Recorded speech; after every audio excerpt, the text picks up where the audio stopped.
Live news Uttar Pradesh को like करें, subscribe करें और कमेंट करें। आप देख रहे हैं लाइव न्यूज उत्तर प्रदेश। बने रहें चीफ एडिटर राजकुमार शर्मा के साथ।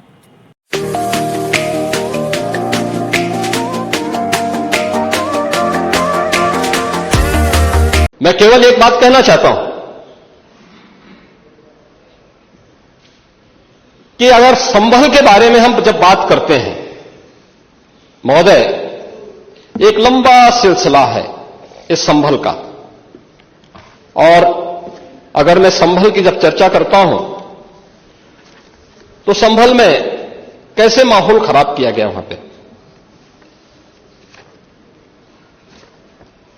ये संभल में दंगों का जो इतिहास है 1947 से ही प्रारंभ होता है।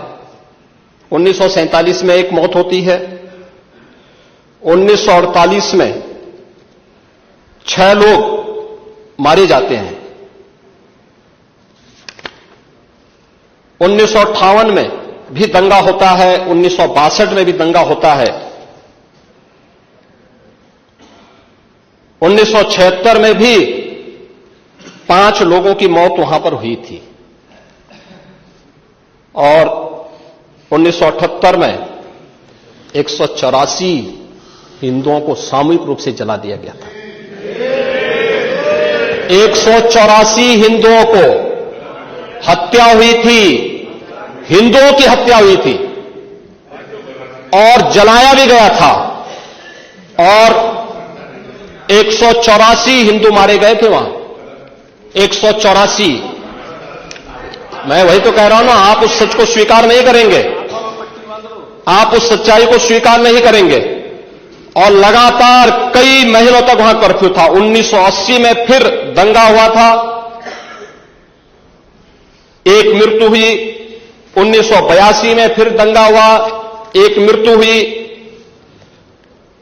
1986 में 4 लोग मारे गए, और 1990 फिर 1992 में 5 मौतें हुई, 1996 में 2 मौतें हुई।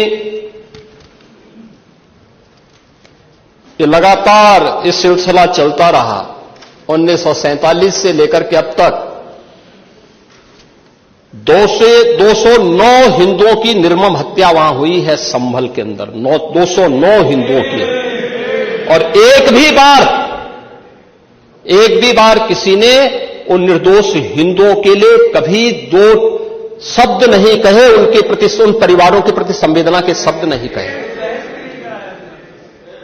महोदय, जो आज घड़ियाली आंसू बहा रहे हैं, ये लोग कभी भी उन निर्दोष हिंदुओं के बारे में कभी 2 शब्द नहीं कहे। वहां पर 1978 में जो दंगा हुआ था महोदय, किस प्रकार की स्थिति थी। एक वैश्य जिसने सबको उधार दे रखा था पैसा, और उस बात को मानता था कि साहब मैं तो सबको पैसा देता हूं, मेरे यहां तो सब व्यवसाय के साथ जुड़े हुए हैं। अगल बगल के हिंदू दंगा होने के बाद उनके घर में इकट्ठे होते हैं।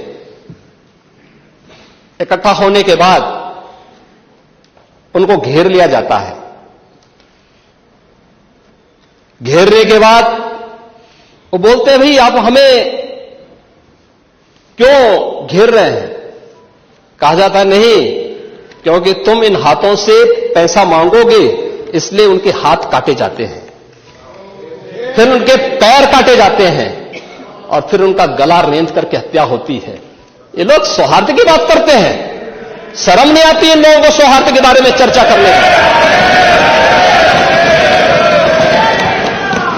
1978 से जो मंदिर आज निकल रहा है, 1978 से इन लोगों ने कभी खोलने नहीं दिया उस मंदिर को, जो आज बजरंगबली का मंदिर निकल रहा है, जो वहां पर आज 22 कुएं किसने बंद किए थे? इन 22 कुओं को भी वहां पे बंद किया गया, और वहां का माहौल इतना तनावपूर्ण किसने बनाया था? ये पत्थरबाज कौन थे? एक भी गिरफ्तारी बिना साक्ष्य के नहीं हो रही है। और याद रखना, जिसने पत्थरबाजी की होगी जिसने माहौल खराब किया होगा उसमें एक भी बचने वाला भी नहीं है, एक भी नहीं बचेगा। आप देख रहे हैं लाइव न्यूज उत्तर प्रदेश। बने रहिएगा मंडल प्रभारी यतेंद्र के साथ। Live news